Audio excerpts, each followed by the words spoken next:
əziz tamaşaçılar, hər vaxtınız xeyir olsun. 14 TV-nin efirində Söz Səndə verilişini izləyirsiniz. Verilişimizin bu dəfədə maraqlı və aktual mövzusu var. Uşaq tərbiyəsi, yeniyetməlik dövrü qədər olan tərbiyəsi haqqında danışacağıq. Bu mövzuda studiyamızın qonağı psixoterapevt Əli müəllim Nağıyevdir. Xoş gəldiniz Əli müəllim, hər vaxtınız xeyir olsun. Çox sağ olun, minnətdaram, hər vaxtınız xeyir. Təşəkkür edirəm ki, xüsusilə dəvətimizi qəbul edib studiyamıza təşrif buyurdunuz. Çox minnətdaram. Özünüzü necə hiss edirsiniz? Mövzular mənə doğma, işimə bağlı mövzular deyə böyük həvəslə gəlmişəm. Çox sağ olun, çox sağ olun, çox minnətdaram.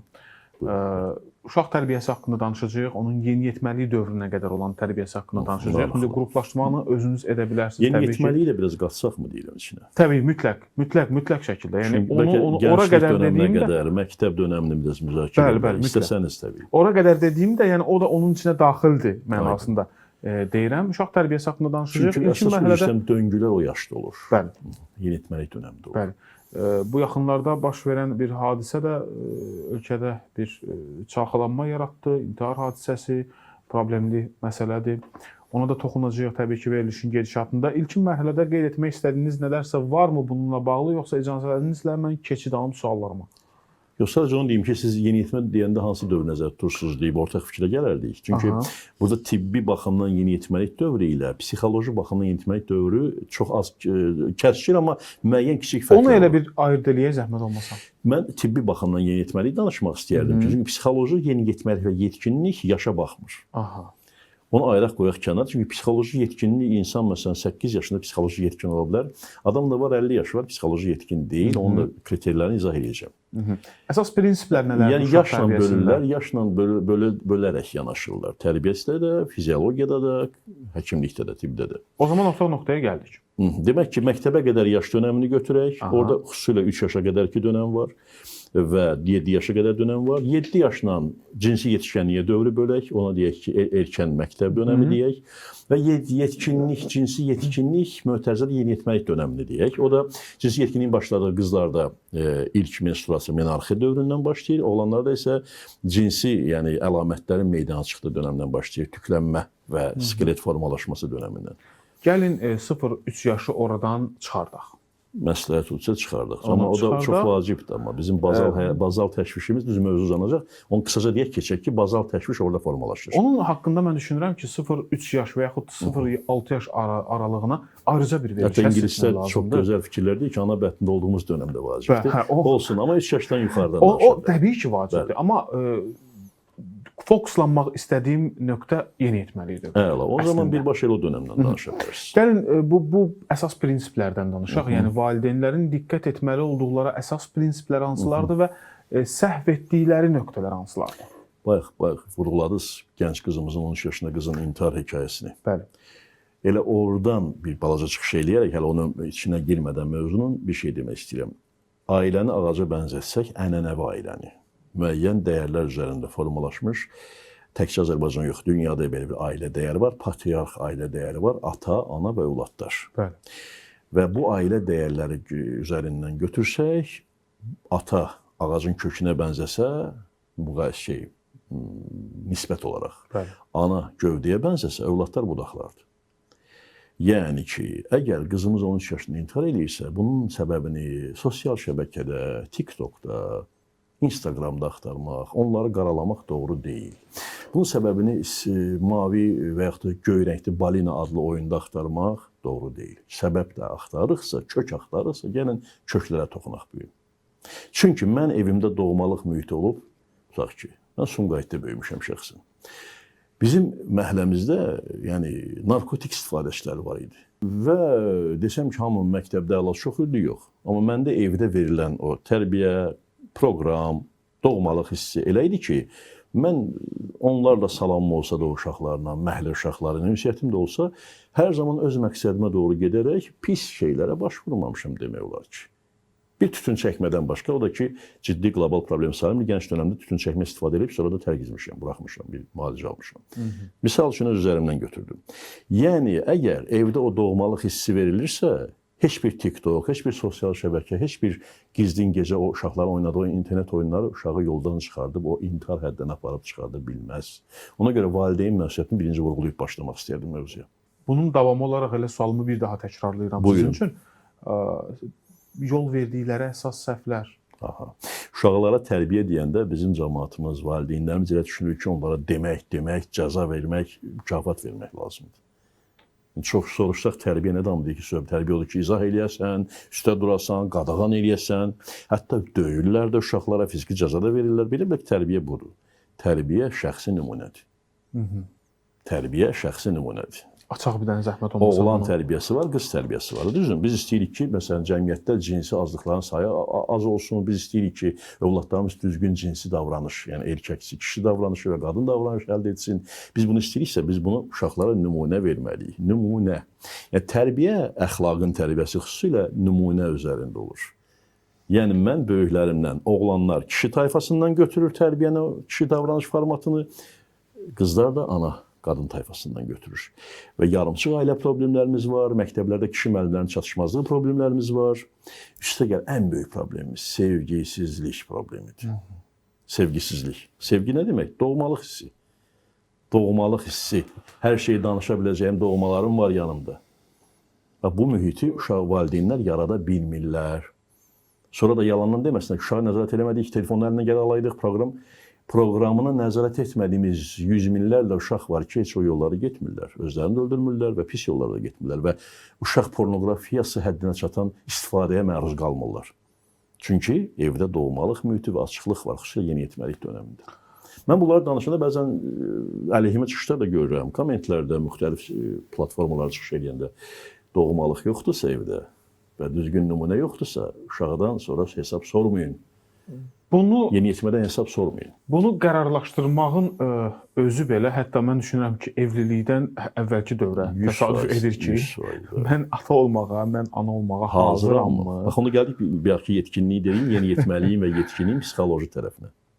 Psixoloji yetkinlik nədir? Biz soruşaq özümüzdən. Psixoloji yetkin, milyardlarla pul qazanan adam psixoloji yetkin mi deyəcəksiniz? Xeyr, deyil. Psixoloji yetkin odur mu ki, ağsaqqallıq edir, bir ailənin başçısıdır. Məsələn, Türkiyədə var, aşirətlər var. Bir aşirət başçısı 100% deməkdir mi psixoloji yetkindir? Hətta şeyxi təriqətlərin birində təriqət başçısına keçirilmiş adam psixoloji yetkin mi deyəcəyik? Psixoloji yetkinliyi onu ölçülmür. Onu bəs necə biz İnsanın tutduğu vəzifə ilə, insanın yaşı ilə, başı ilə ölçülmür. Hətta bilikləri ilə də ölçülmür. Necə tanımlayacağıq onu? Çox bilmək psixoloji yetkin olmaq demək deyil. Psixoloji yetkinlik bir gözəl bir söz var. Emosional zəka. Emosional intellektin səviyyəsi ilə ölçülür. Nədir emosional intellekt? Emosional intellekt öz hisslərini tanımaq və onları düzgün idarə etməkdir, düzgün yönləndirmək. Üstə gəlib, qarşındakı hisslərini tanımaq və onları düzgün yönləndirmək qabiliyyətidir. Emosional zəka. Əgər insan 4-cü səviyyə, 4D deyirəm ona, 4D emosional zəkaya malikdirsə, o psixoloji yetkindir. Görək, indi evlənəndən üçün nə qədər belə yetkin oğlan və qızlarımız var. Evləndirilirlər uşaqlar. Evləndirilən ailənin, övladın özünü intihar qəsdinə durmasına təcrübələnməməliyik. Psixoloji yetkin olmayan ailə və fərdləri, heç biri psixoloji yetkin olsa, mühiti verə bilər. Nədir, bir də söyləyim, emosional zəka. Nədir emosional zəka? 4 səviyyədən, 4D-dən keçəcək. Birinci səviyyə, öz hisslərimin haradan yarandığını, məsələn, filan kəsə qarşı qəzəbim var. Durmadan əsəbləşirəm və s. Bunlar haradan gəlir? Bunlar uşaqlıq travmamdan necə gəlir? Bunları anlamalıyım. Sonra, bunları idarə etmək, yönləndirmək, hissləri öldürmək olar mı? Yox, olmaz. Hisslər düzgün yönləndirilməlidir. Başlamış emosiyalardan ta cinsəlliyə qədər düzgün yönləndirilməlidir. Onları öldürmək doğru deyil və olmaz. Cinsim istəyimə, həvəsi. Öldürmək doğru olsaydı, böyük müqəddəs kişilərimiz bunu deyərdilər ki, öldürmək lazımdır. Yoxdur, məsələn, İslamda, İslam dinimizi götürsək, manastıra girmək. Demək ki, nədir? Hissləri öldürmək yox, onları düzgün yönləndirmək. Tanımaq və yönləndirmək. Bu birinci pillədir. İkinci pillə, daha doğrusu bu iki pillədir. Tanımaq, yönləndirmək. Sonraki iki pillədir. Başqasının, qarşındakını, müsahibinin hisslərini tanımaq və yönləndirmək. Bu artıq 4D-dir. Yəni, psixoloji yetkin insan 4D deyək. Mənim yanaşmamdır bu. 4D səviyyəsində öz emosiyalarını tanıyan və qarşıdakı emosiyalarını tanıyıb, nəzarət edə bilən, yönləndirə bilən insandır. Bir çox valideynlər tanıyıram ki, onlar övladlarını artıq 6, 7, 10 yaşlarına qədər itirdiklərini qeyd edirlər. Ki, biz uşaqla ünsiyyətimizi itirdiklərini qeyd edirəm, dırnaq içində təbii ki, qeyd edirəm. Ünsiyyəti itirmişik, onlarla münasibət qurmağı itirmişik, dil tapmağı itirmişik. Bəs bu valideynlər əvvəlində harda səhv edirlər? Gəlin, evlilik məsələsini danışdıq, orada müəyyən nöqtələr var idi, dedik, artıq proses baş verib. Və uşaq dünyaya gəlib. Evləndiriliblərsə, evləniblərsə, nəsə baş verib, artıq uşaq dünyaya gəlib. Uşağın 3 yaşından keçib, bağça və yaxud məktəb dövrünə gəlib Məktəb çıxıb başlayıb, hə. və 7 yaş keçib məsələn. onunla ünsiyyət qurmağı itiriblər. Ünsiyyət qurmağı bacarmır valideyn. Çünki özünə bunu öyrətməyiblər. Yəni özünün atası bunu döyərək başa salıbsa, həmin oğlan öz oğlunu necə başa salacaq sizcə? 90% halda. Əgər öz üzərində işləməyibsə, psixoloji yetkinliyi araşdırmayıbsa, öz hissləri ilə bağlı məlumatlı deyilsə, təbii atam mənə nə proqram yükləyibsə beynimə, mən o proqramla övladıma tərbiyə deyilən münasibəti göstərəcəm. Tərbiyə dırnaq arasında deyirəm, bu tərbiyə deyil. Tərbiyə o deyil ki, sən filan namus, qeyrət kateqoriyalarına uyğun gəlməlisən. Xeyr, tərbiyə böyük şəxsiyyətlərdən, müqəddəs şəxslərdən götürülməlidir tərbiyə. Onlardan nümunə götürülməlidir. Məsələn, tərbiyə anlayışını kimisə atası onu döyürsə, amma özünü müsəlman məsələn hesab edirsə, baxsın Muhammedin övlad və nəvələri ilə münasibətinə və oradan tərbiyə götürsün. Tərbiyə nədir? Düzgün nümunədir. Mənim beynimi atam proqramlaşdırıbsa ki, oğluma cəza əvəzi döyəcəm, diz üstə qoyacam, kürüşdə qoyacam, o övladıma dəstək yox, yalnız qorxu yükləyəcəm, məsuliyyət yükləyəcəm və onun özəyində öz mənlik hissi möhkəmlənməyəcək. Bu tərbiyə deyil. Və bunu öz övladına təbii ötürəcək həmin valideyn. Bu hadisədə bir çox rəy yazanlar, fikir bildirənlər, yəni cəmiyyət öz fikrini bir istiqamətdə də bildirirdilər ki, valideynlər yazıq neyləsinlər, səhər biri işə gedir. Hamımız öyrəşmişdi, başqasının üstə ataq. Valideyn atsın TikTokun üstünə, cəmiyyətin üstünə, nə bilim, ictimai, siyasi, sosial müstəviyə. Yəni elə deyil. Mən övlad dünyaya gətirirəmsə, mən cavabdeyəm. Bunun içində hər hansı bir, belə deyək, tərəf saxlanılmalı bir yeri yoxdurmu? Məsəl üçün, ananın dayə kimi fəaliyyət göstərməsi, atanın digər bir zəhmətkeş işdə çalışması, az vaxt ayırmağına bir bəraət qazandırır. Bu bəraətdirmi bu? Bəzən bir dəfə elə qucaqlayarsan övladını kimi. Övladın axşam səni gəlib qucaqlamağını gözləməklə yanlış münasibətlərə girməz. Ancaq sənin sevgini gözləyir axşamacan. Yəni, övladınla heç görüşə bilməyəcəmsə, mən deyirəm bəzən, bu da tənqid olunur. Mən mənəvi və plus iqtisadi cəhətdən valideyn olmağa hazır olmamışam. Dünyaya part-apart kobud desək, övlad gətirmək deyil ki, məsələ. Evlənib çoxalmaq deyil məsələ. Keyfiyyətli övlad tərbiyə etməkdir. Məsələ çox çətin mövzudur əslində. Və valideyn bunu hiss edirsə ki, övladını itirir, hara getməlidir sizcə? Mütəxəssisə, övladı ilə bir yerdə. Mən yanına yeniyetmələr gətirirlər, mən deyirəm valideynlərlə işləyəcəm. Yeniyetməklə ikinci dərəcəli işləyəcəm. Birinci sizlə işləyəcəm. Evdən qaçan uşağı gətirirlər, 13 yaşında qız evdən qaçıb, gecə qaçıb rəfiqəsi ildə. Necə dəhşət incikdir, biləsiniz atasından. Atanın yanında qalsa uşaq, yenə qalmayacaq ki, ata özünü dəyişməsin. O cür vəziyyətlərdə ilkin mərhələdə ata ilə maarifləndirilir. Dədəmiz Qorqudda deyir, ov ovlamağı atam oğuldan öyrənir, oğul atadan öyrənir. Yəni, düzdür, filmlə dastan fərqlənir. Film Sovetin tərəflərinə uyğun müəyyən adlar dəyişdirilib, amma dastanda da təbii eyni mənzərə var. Deyir, ov ovlamağı atam oğuldan öyrənir, oğul atadan. Mən belə başa düşdüm ki, sizin yanınıza müraciət edən tərəfləri üçün bir qırılma nöqtəsi rolunu oynamağa çalışırsınız ki, bu nəsildən nəsilə keçən tərbiyə üsulu dəyişməli. Edə bilirsinizmi bu qırılma nöqtəsini? Mən müraciətlər bizdə məsələn televiziya reklamına görə gəlmir pasiyentlər. Çox vaxt pasiyentlər bizə necə gəlir? O hand by hand satış kimidir. Qonşusuna, qohumuna deyir. Elə o ki, bir kənddən mənim 20 nəfər ailə üzrə gəlib gedir.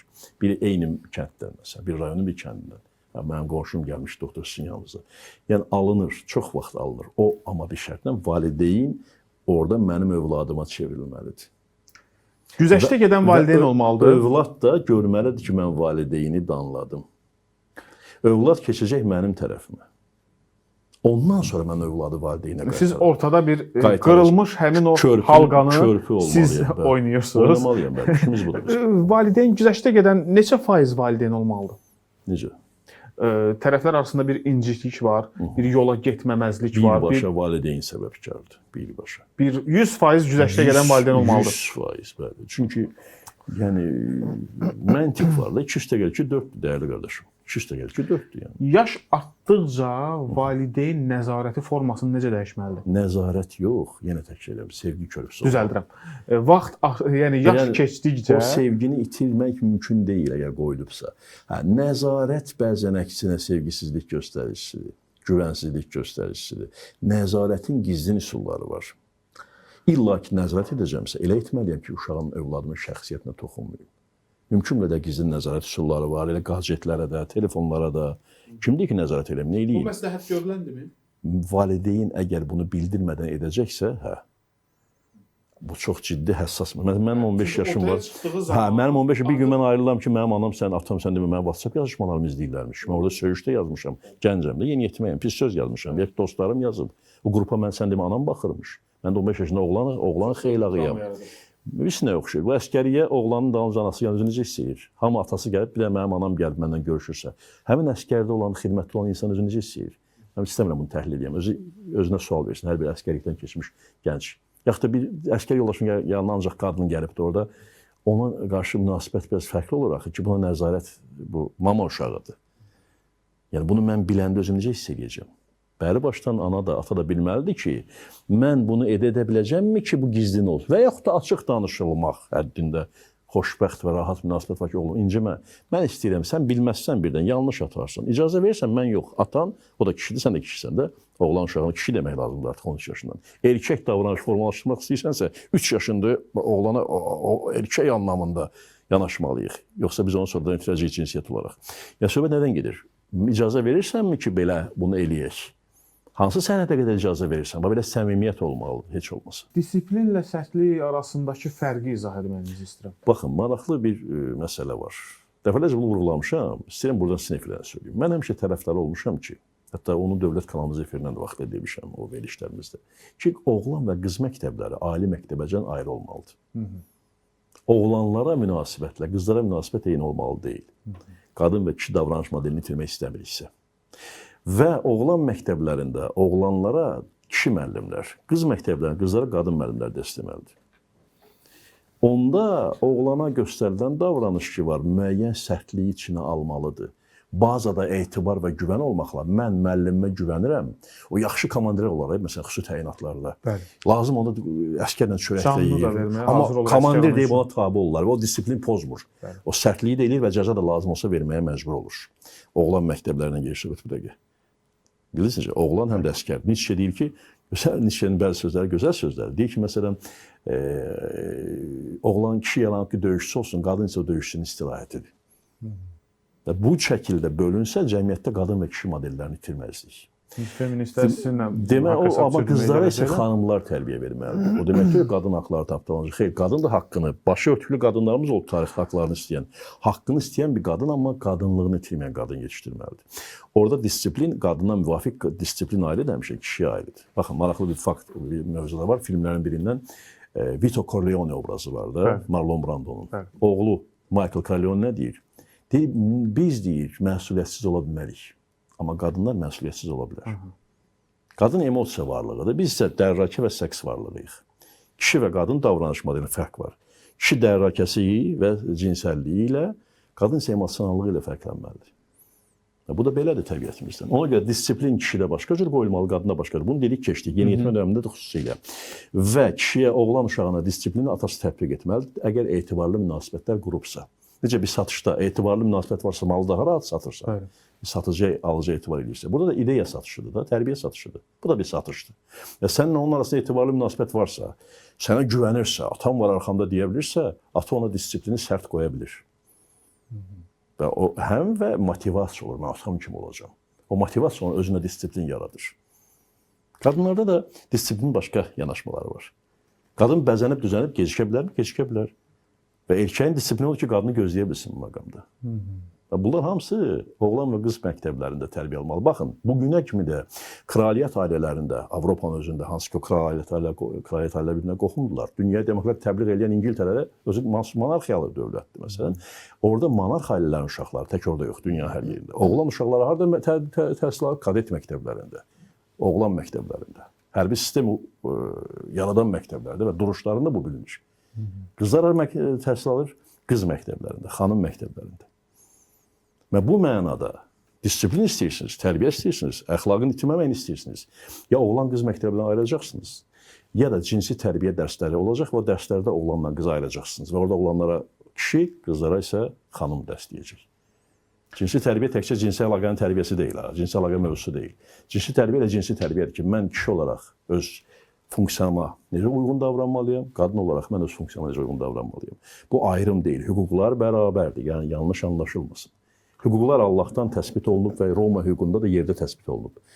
Dini hüquqlarda da təsbit olunub. Dünyəvi hüquqlarda ki, qadın da kişinin hüququ bərabərdir, haqları bərabərdir. Amma funksiya fərqlidir. O bəzən cəmiyyətdə mübahisə qalxır. Kim daha güclüdür? Hər ikisi güclüdür öz sayəsində. Bəli. Hər ikisi güclüdür öz sayəsində və qadınlara yuxarıdan aşağı baxan dəyərli həmcinslərim kişilər, qız uşaqlarına da yuxarıdan aşağı baxan kişilər. Hardan bu dünyaya gəlmişsiniz? Onu heç vaxt unutmayın. Onda qadına yuxarıdan aşağı baxmayacaqsınız. Ata-oğul münasibətinə toxundunuz. Bəlkə sualdan ilk başda yayındım, amma əksinə sual haqqında disiplinlə bağlı dəqiq cavab verməyə çalışdım. Həqiqətən çox maraqlıdır. Yəni heç müzakirə etməyə belə dəyməz. Yalnız dinlədikcə yalnız öyrənmək mümkün olur. Minnətdaram, təzimlərim. Buyurun. Ata-oğul münasibətlərində toxundunuz. Əslində mənim suallarım ardıcıllığı pozuldu. Sizin söhbətlərinizdə və yaxşı ki pozuldu. Çünki çox maraqlı davam edir. Ata-oğul münasibətləri mənim Allahla münasibətlərimin bir hissəsidir. Aha. Yəni mən arxamda atamı hiss edəcəmsə, demək sonra Allahımı tapmağım daha asan olacaq. Məsələ burasındadır ki, oğul yaxşı oğul həqiqi atadan, etibarlı atadan gedir söhbət. Sevən, doğmalıq verən, döyməyən, əzməyən, şəxsiyyətə hörmət edən atadan gedir söhbət. Yaxşı oğul, hamı, bütün atalar məncə yaxşı oğul böyütmək istəyirlər. Heç bir atanın niyyəti yoxdur ki, uşaq dünyaya gətirsin, onu bir cinayətkar kimi böyütsün və yaxud da ki, belə bir fikir yoxdur. Şuuraltı ata öz oğlunu rəqib görür. Ata mı oğlunu rəqib görür? Edip kompleksi var. Atalar oğullar mövzusuna girmək istəmir. Oğul da atanı rəqib görür, ata da oğlu. Bunu müzakirə etmək istəmirəm. Bu tamamilə başqa bir verilişim. Şuuraltı təmizlənməli. Ona görə deyirəm ki, emosional zəki olsa atada oğulla davranışı düzgün qoyacaq. Bu kütləvi şəkildə inanmıram ki, təmizlənər. Çünki atalar və oğullar problemi qiyamətə qədər davam edəcək. Mənim inancım budur. Fərdi olaraq kimlərdəsə təmizlənə bilər. Biz amma ayı və günəşi göstərməliyik də. Düzdür, onlar biz barmağımızla günəşi göstərəndə barmağımdakı üzüyə ki, kafaları taxılır. Dəfələrlə tutur üzüyünə taxmış. Deyirəm, barmağıma bax, baxma, üzüyə baxma, aya bax, mən sənə ayı göstərirəm. Mən sənə ayı göstərirəm. Biz göstərməliyik o idealı. Biz necə, Ogmandino'nun bir gözəl kitabı var. Ən güclü ticarətçi, dünyanın ən güclü ticarətçisi. Tərcüməni mən rusçadan elədim, mən ədəbiyyatda rusça oxumuşam əsasən. Və orada deyir ki, sən deyir, ulduzu nişan almalısan ki, cəhənnəm, qartala dəyəsən. Yəni, ulduza tərəf at ki, qartala üçün istəyə biləsən. Daha yüksək məqsədlər götürməlidir axı bizim izləyicilər. Və ümid edik ki, faydalı olacaq. Qeyd etdiyim kimi, yəni bütün atalar istəyir ki, faydalı oğul yetişdirsin. Amma birinci növbədə əgər özünə nəzarət etməlidir ki, artıq ata olmuşam da iş işdən keçib, həyat davam edir, heç nədən imtina etmək mümkün deyil. Və indi mən necə olmalıyam ki, yaxşı oğul inşa edim, yəni mən əlimdə telefon, ayaq yoluna girib saatlarla otururamsa, evdəki xanımla yox, özümün harcı kənarda ünsiyyət saxladığım qadınla yazışıramsa orada, ana da bunu hiss edib mənlə davaya qalxırsa, o evdə oğlun tərbiyəsi nə olacaq sizcə? Və yaxud da mən oğul, oturmuşam dayılarımla, dayılarım mənə öz ailədəki münasibətlərdən yox, kənardakı əyləncələrindən danışırlarsa və bununla fəxr edirlərsə. Ailədə durub orada namus, qeyrət, peçat vurdum, möhür, amma kənarda mən hər şey eləyə bilərəm. Azərbaycan ailəsində cinsi əlaqə buna görə yoxdur, kənarda da hər şey. Bunu görən oğlan dayılarından, əmisindən, atasından böyüyəndə deyəcək ki, mənə bu olar, qadını olmaz və ailələr belə dağılacaq. Yəni ki, qızları bunu qəbul etməyəcək. Bəs həmin o ata hansı mərhələdə anlamalıdır ki, mənim bir mütəxəssisə, psixoloqa ehtiyacım var ki, mən gedim birinci özümü düzəldim ki, oğlum heç olmasa... Uşaq sənə ilk dəfə sərt cavab verirsə, heç olmasa onu da anlamalıdır. Bu əslində müəyyən qədər bir dağılmış bir münasibətin göstəricisidir artıq. Uşaq sözümə baxmır. Bu ilkin simptom deyil yəqin ki. Sözün düzdürmü baxsın? Yəni bunları mən anlamaq üçün həmin məqamdakı artıq sözümə baxmadı, üzümə qayıtdı və dediyimi qulağına vurdu. Deməli, problem var, dəyərli valideyn. Deməli, düzdür, çoxdan artıq itirmişsən, amma heç olmasa bərpa etməyə çalış. Heç olmasa o məqamda. Onu uşağın üstə gəlib döymək yox. Sənə cavab vermək. Qızım, dərslərin necədir? Ey ata, bəs elədir. Artıq bu vəssalam. Bu siqnaldır. Bəli, ana üçün də, ata üçün də.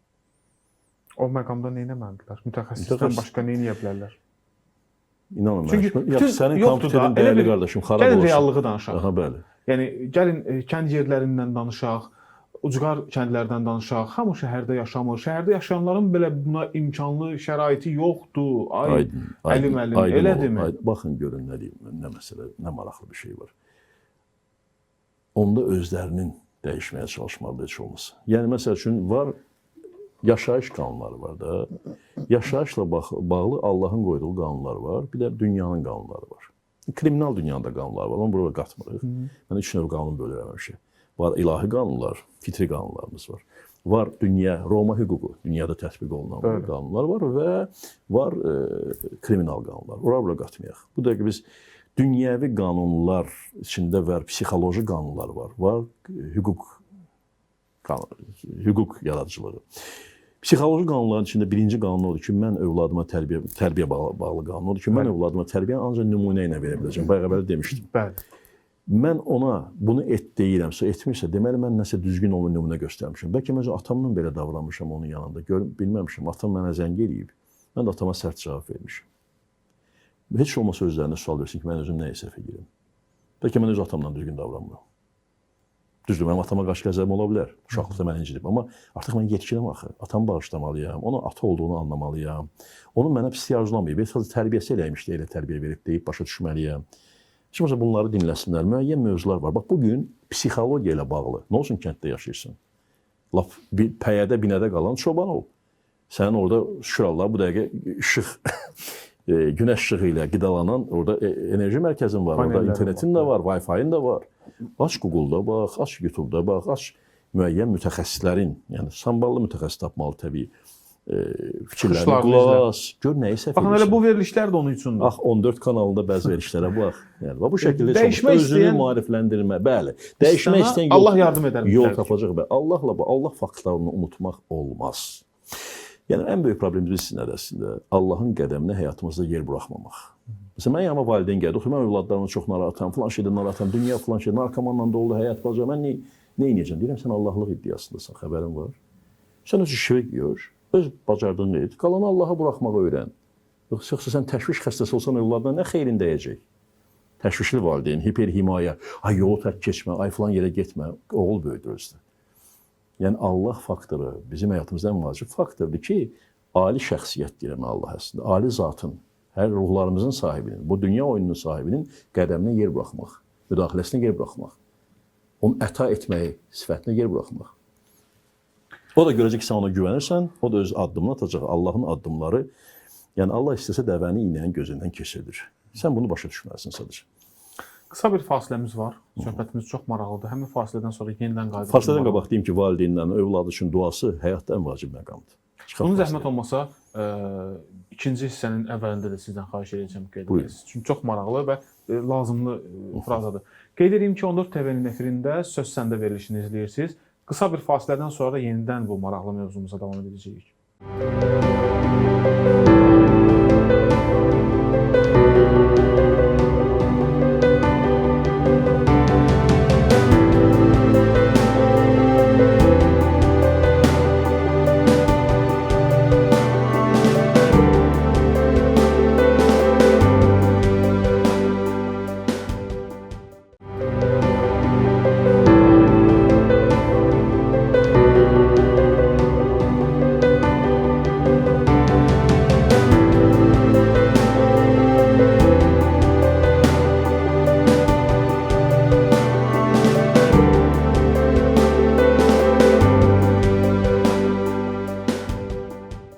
Fasiləmiz artıq yekunlaşdı. Qeyd edeyim ki, 14 TV-nin efirində Söz Səndə verilişini izləyirsiniz. Bu dəfəki maraqlı mövzumuz uşaq tərbiyəsi, yeniyetməlik dövrünün tərbiyəsi haqqındadır. Bu mövzuda studiyamızın qonağı, psixoterapevt Əli müəllim gəlib və çox təşəkkür edirəm ki, gəlib. Birinci hissə necə bitdi? Heç belə deyək, hiss eləmədik. Söhbətlər necə bir-birinə qarışdı, suallar məhv oldu. Çox şey asılıdır. Mənim fayllarım var da beynimdə. Onu açmaq, bayraq sancmaq aparıcının incə sənətidir və buna görə mən sizə minnətdaram. Hər kəs məni ürəyimdəkiləri tam danışdıra bilmir axı və hər kəslə səmimi olmaq olmur. Ürəyinizdən gələn və çox dəqiqliklə təsbit olunmuş bir fraza işlətdiniz. Onun zəhmət olmasa xahiş edirəm sizdən ikinci sırada əvvəldə. Bizim həyatımız ümumiyyətlə duadan ibarət olmalıdır. Allaha müraciətdən. Və müraciətin iki növü var. o böyük mütəfəkkirlərdən biri deyib, halla dua var, qalla dua var, dillə. Bəli. Qovul. Bəli. Demək. Halla dua dediyimiz kimi valideyn yeniyetməyə verdiyi tərbiyə nümunə iləndir. Davranış, Göstərişlə, hal davranışdır, əhvalla. İkinci də qalən, dillə dua var. Yəni dil və ürəklə belə deyək. Allahdan istəmək. Allah, mən əlimdən gələn etdim. Övladıma yaxşı insanlara urcaq elə. Ona həyatda məqsədlərini, sənə uyğun olan məqsədlərə apar. Ətrafı sənin çevrənə istədiyin uyğun olsun və bu dünyasında da, ölüm anında da səni xatırlasın. Yəni övlada bunu, söhbət dindən geçmiş, söhbət insanın Allahla ünsiyyəti, səmimi, ərəbcə yox, səmimi öz dilində ünsiyyətindən gedir. Zaten elə ərəbcəsinin də məqsədi olub ki, bizə bunu öyrətsin, biz yanlış anlamışıq, səhv başa düşmüşük. Adətən belə səhv anlayırıq. Çünki müqəddəs bir insan gəlir, müqəddəs dediyimiz yəni ruhi biliyi olan insan gəlir. Ruhi biliyi öyrədir, sonra onu dinə çevirirlər, sosial sistemə çevirirlər və orada çoxlu öz nəfslərini qatırlar. Hə. Biz də əvvəldəki biliyin bazasını amma yenə içindən çəkə bilirik. Çəkə bilirik və bu mənada biz deməliyik ki, Allahım buna ən uyğun, sənin üçün uyğun nədir onu ver və səmimi deməliyik. Mənə də bağışla. Çox maraqlıdır və mənəviyyatlı söhbətləriniz var. İnanın Allaha, yəni onu dua edən valideyni mən təsəvvür etdim. Həmin valideynin pis övladı yetişə bilməz deyə düşündüm. Çünki məsəl üçün bir valideyn ki, dua etsin, onun ölümünü daha yaxşı elə, bərəkətli elə, ömrünü və ölümünü. Çünki heç bir valideyn övladının ölümünü düşünmür. Yox, əslində, niyə ki? Yəni, mən ondan sonra bir də görüşmək istəsəm, harada görüşəcəm bəs? Öləndən sonra da görüş imkanımız. Mənəvi mövzumuz. Yox, mənəvi deyəndə texnika, bu da bir texnikadır. Mənim xoşuma gəlir, amma soruşmalıyam ki, uşaqlara telefonu nə vaxtdan vermək lazım? Bu da bir texnikadır. Məsələn, bir İranlının videosu var. Ana dua edir, bu dəfə əllərini geniş açıb. Deyir, bax, deyir, daha yekə şey istəyir bu dəqiqə. Ana da işləyir. Əvvəl deyir, belə tutar da əli balaca, indi böyük şey istəyir. Yəni deyir, anan dua istəymiş, sənin başına bir iş gələsidir, gəlmədi. Avtomobil qəzası keçirdin, ölmədin. Mən ona görə onu vurğuladım. Həmin yolun texnikası da budur. Texnikadır, bəli. Bu da tərbiyə texnikası. Nə vaxt vermək lazım? Bu da tərbiyə texnikası. Ancaq ömrü boyu ünsiyyətində. Məsələn, indi boşanan ailələr var, düzdür? Var da boşanan ailələr. Ata anasından boşanırsa, övladını boşamamalıdır. Elə bir tərbiyə odur ki, mən sən övladım boşana bilərsən, ha, sən də böyüyəndə boşana bilərsən. Məcbur olsan, boğaza yığılsan, boşanmalısan. Kimsə vurub öldürmə, boşan. Boşananda da övladını tərk etməməlisən. Yəni bütünlüklə sənin davranışından dərs götürəcək onlar. Davranışından, dediyindən yox. Dediyin o vaxt keçərlidir ki, davranışında o münasibəti qurmusan. Davranışın içində vacib olan onu bağrına basmaq, sevgini göstərməkdir. Hər tərəfli göstərmək, başa düşərək, qucaqlayaraq, maddi dəstək olaraq, təhsili ilə bağlı ən vacib məqamlardan biri, yeniyetmələrin intihar səbəblərindən biri. Məcbur elə ki, uşağım həkim olacaq mütləq. Övladı isə müğənni olmaq istəyir. Məsələn, belə dindar bir ailə, mənim bir pasiyentim olub, bölgəsini deməyəcəm, çünki biz onları demirik, o sirdir. Bölgə ilə də şübhələnməsin, məndən danışır, onu da istəmirəm. Övlad, yəni dindar ailə, ata və ana dindar. Övlad qız uşağı. Büzüşmüş və qapanmış bir vəziyyətdə gətiriblər. Yeniyetmə qızdır. Məktəbə də qorxusundan getmir, güvənsizlik. O xanımla, o qızımızla ünsiyyətdən sonra, 1-2 seansdan sonra ata da sağ olsun, deyir, artıq vokal müəllimi tutmuşam. Olsun dindar elədir. Bəlkə bu uşaq müğənni olmayacaq. Bu dəqiqə sən onu anladın deməkdir. Uşaq açılışıb, məktəbə gedir həvəslə. Yəni, övladını anlamaq özü tərbiyədir ki, anlamağı öyrədirsən ona. Elə olurmu ki, valideynlər uşaq tərbiyəsində... Yəni, məcbur etməməlisən, sən mütləq həkim ol, sən mütləq dərs oxu. Adam var, deyirəm, sən oxumusan, yox, mənim ali təhsilim yoxdur, nə işləyirsən? Slesarım mən. Anası evdar qadındır, oğlunuz həkim olacaq. Bu uşaq görmür, bax, sən kitab üzü açıb oxuyasan. Bunda hansı motivasiya olacaq? Hansı vərdiş yarar? Bu da çilingər olmaq istəyir.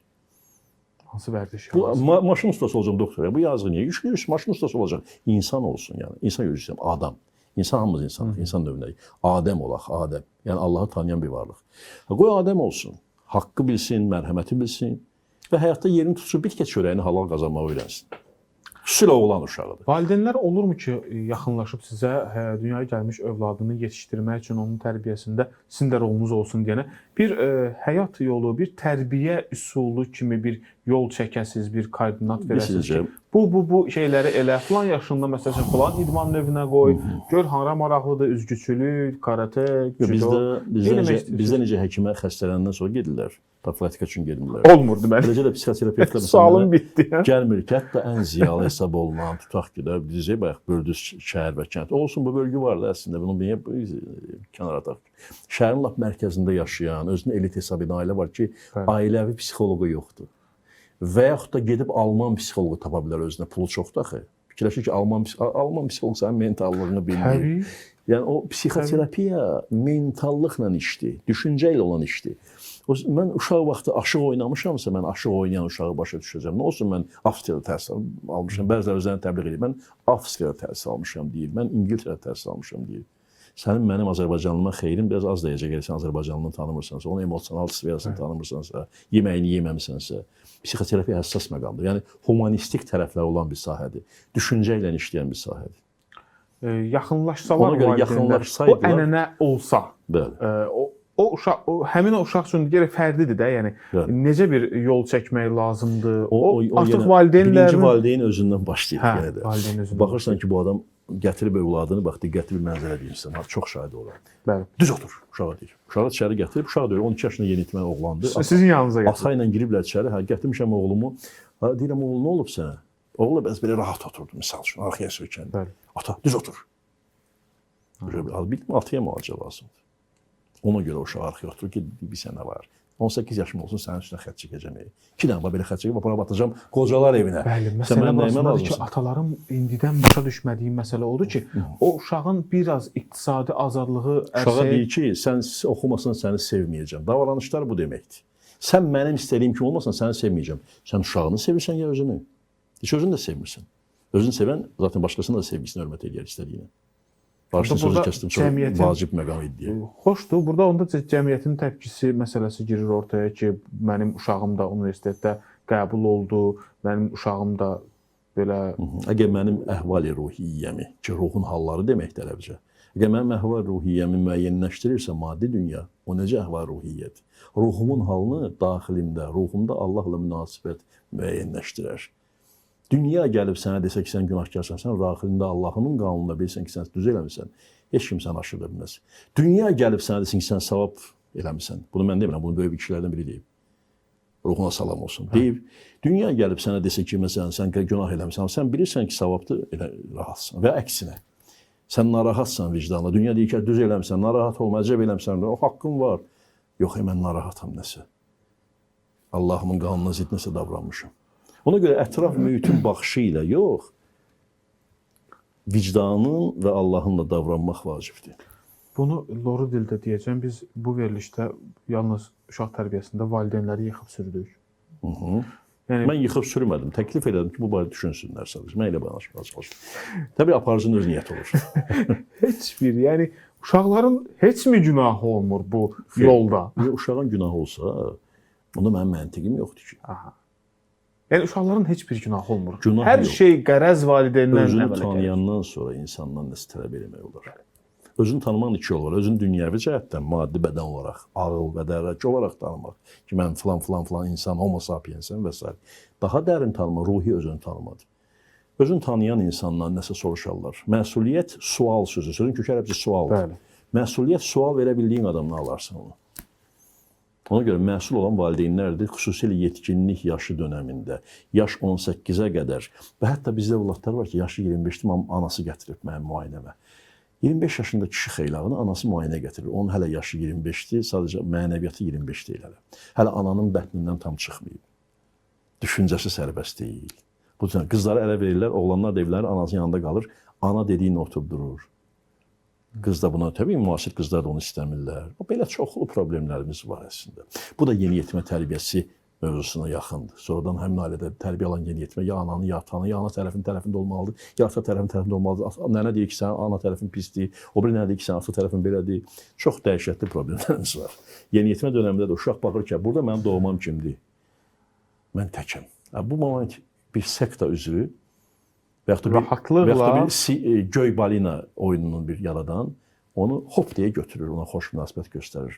Və hətta özünü öldür desəndə gəlib öldürəcək. Çünki o sevgi acıyıq hamımız. Hamımız sevgi və anlayış acıyıq. Hamımız ünsiyyət acıyıq.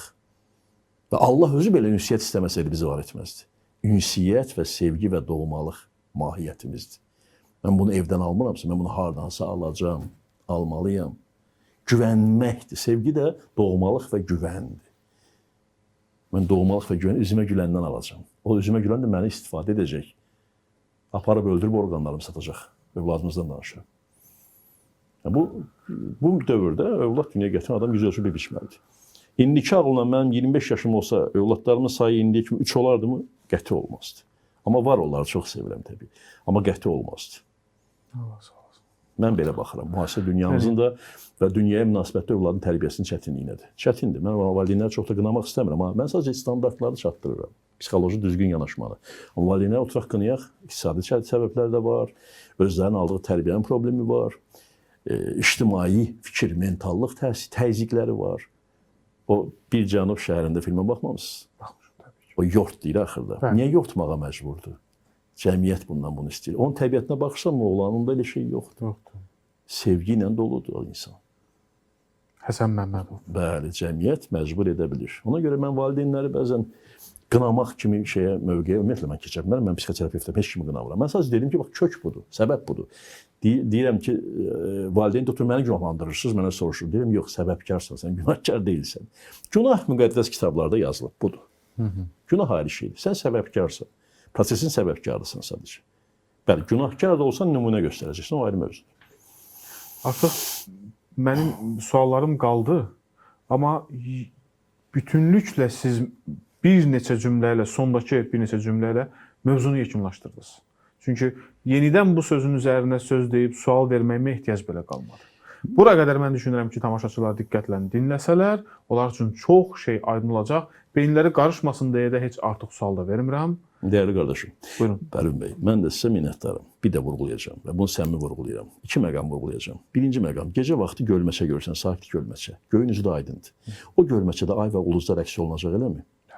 O gölməçə deyə bilərmi ki, bu ay və ulduzlar mənim üstünlüyüm, mənim keyfiyyətimdir. Hə, çox sağ olun. Sən görməlisən ki, səndə ikinci məsələ də var. Proqramla, kompüterlə işləyən operatorun incə sənətidir ki, oradan düzgün failləri çıxarda bilsin. Hər iki halda mən sizə minnətdar olmaq istəyirəm. Mən təşəkkür edirəm ki, elminizi gəlib bizimlə bölüşürsünüz. Çox sağ olun. Minnətdaram, təzimlər. Sağ olun. Qeyd edeyim ki, 14 TV-nin efirində Söz Səndə verilişini izlədiniz. Sağ olun, gələn görüşlərə dək.